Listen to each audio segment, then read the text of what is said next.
So to move on, let's now look at the bubble plot. And this is the simple bubble plot.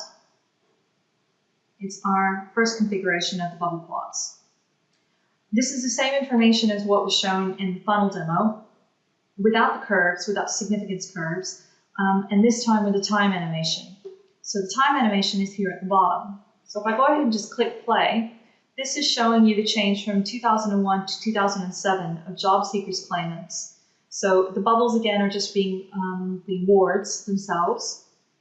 The population is the x-axis, and the job seekers allowance is the y-axis. So we can see that change in that movement. However, that's about the only thing I can change in terms of information that I'm showing here. And this is why it's a simple plot.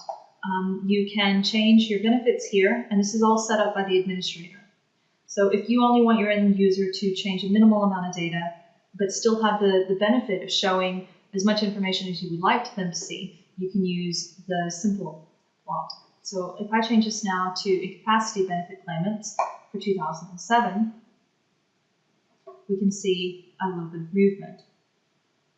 So now I'm going to change my color palette to what it was in the funnel plot, which will require me now to reverse the palettes.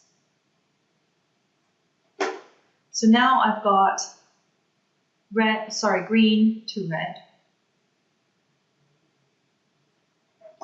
This is a really good way of showing the areas that you might find the most interesting. In this case, perhaps what we find the most interesting is those areas that are quite high in benefit claimants. So at the moment, this is showing incapacity benefit claimants. So let's hit play again, and let's see how these wards change in color. And we can see a little bit of movement in terms of the colors. So over time, you can see how some wards go between low to average, or indeed between average and high.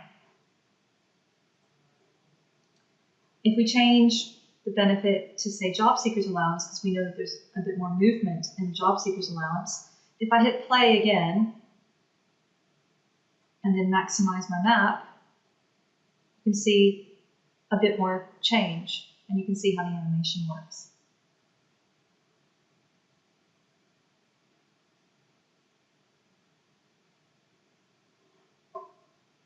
So if we look at the cloud again, though, we can see that even though there's some cloud changing in the Y dimension, in general, there isn't a huge surge of new claimants over the years.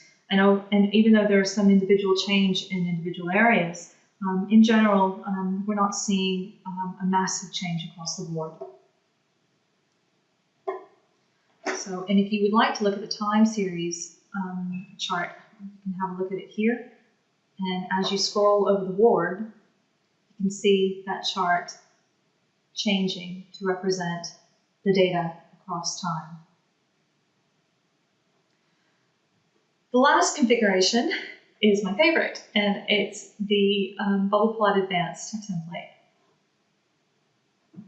And this one, you can change up to 4 indicators on the map, on the entire screen.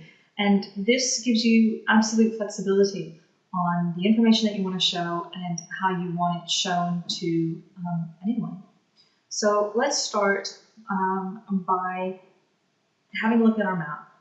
So I'm going to change my map indicator, and this time I wanted to show people in the white British ethnic group by percentage, and this information is from 2001.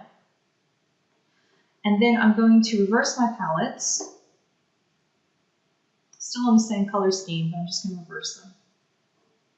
So now what we see is that it's quite clear that you have the percentage of white British ethnic people in Nottinghamshire appear to be in the rural areas, in these rural wards. And in this area here, in the inner city area, they drop down more. So Leaving that to one side, now let's have a look at our actual bubble plot. Let's change the y-axis to qualifications. People with no qualifications. And then with the x-axis, let's change this to job seekers allowance.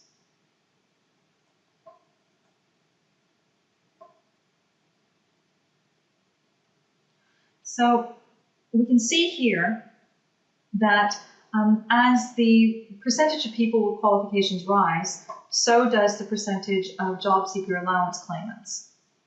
But what's also clear is that as this rises, as this correlation goes, the percentage of actual claimants are not within the white British ethnic percentage.